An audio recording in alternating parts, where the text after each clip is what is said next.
Hola, ¿cómo estás? Qué bueno que sigues leyendo Hechos. Hoy estamos reflexionando en el capítulo 5, donde aparecen tres escenas muy interesantes, como en toda buena lectura.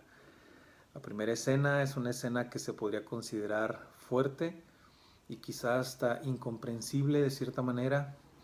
Luego encontramos una escena impresionante que no se ve todos los días.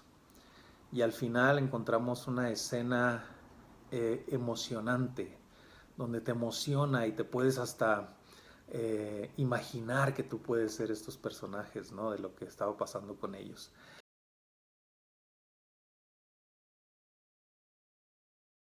La primera es la escena de Ananías y Zafira, donde fallecen por haber vendido un terreno y traer el dinero solo una parte y decir que era todo y compartirlo con los apóstoles y con los hermanos, ¿no? Entonces, esta escena gira en un contexto donde la iglesia había entendido la importancia de lo espiritual por encima de todo lo terrenal, lo cual hacía que ellos no les importara tanto las cosas materiales, sino que veían más la necesidad de los hermanos. Y si lees el final del capítulo 4, a eso se refiere en ese entendimiento. Bernabé, alguien que aparece por ahí que después se convierte en un colaborador o gran colaborador de Pablo, da también ahí todo lo que tiene, ve un terreno, lo da para que no haya necesidad entre los hermanos, ¿no? Entonces, una vez que sucede esto, Ananías y Zafira ven que es importante quizá para ellos el estatus, el que digan, pues yo lo entendí, yo también lo puedo hacer, ¿no? Y hacen este engaño, engañándose a sí mismos y tratando de engañar a Dios, lo cual está basado no solamente en el engaño, sino en el orgullo de ellos como persona, de querer quedar bien ante los demás. Y eso obviamente es castigado por Dios. Dios no le gusta el orgullo, Dios no aprueba el engaño, entonces fallecen. Y Pedro les dice por qué trataron de engañar al Espíritu Santo, ¿no? No tenía caso. Dice, ¿no era tuyo el terreno? Pues ¿para qué andas con esas cosas, ¿no? Tratando de ganarte un estatus que no es básicamente, ¿no?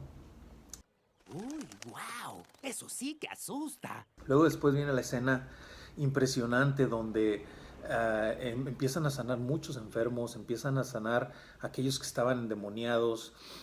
Mucha gente empezó a visitar a los discípulos porque el Señor estaba obrando a través de su iglesia para darles autoridad a sus discípulos y que entonces pudieran guiar a toda la iglesia a través de sus escritos, a través de lo que ellos estaban siendo inspirados por el Espíritu Santo para dejarnos como doctrina, como enseñanza de parte del Señor.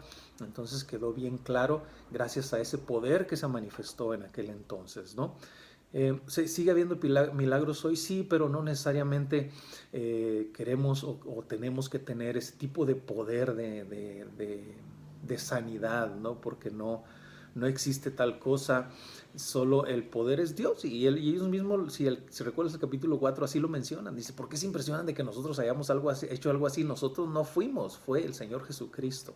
El Señor Jesús es el que hacía todas las cosas y Él decide cómo hacerlo, cuándo hacerlo, dónde hacerlo, pero Él lo hace y Él lo decide. Y al final, la última escena que aparece es una escena emocionante porque se les prohíbe, ¿no? de predicar de Cristo Jesús. Les prohíben y los meten a la cárcel, va un ángel y los saca de la cárcel y luego ellos siguen predicando porque el ángel les dice, ustedes vayan y sigan predicando, ¿no?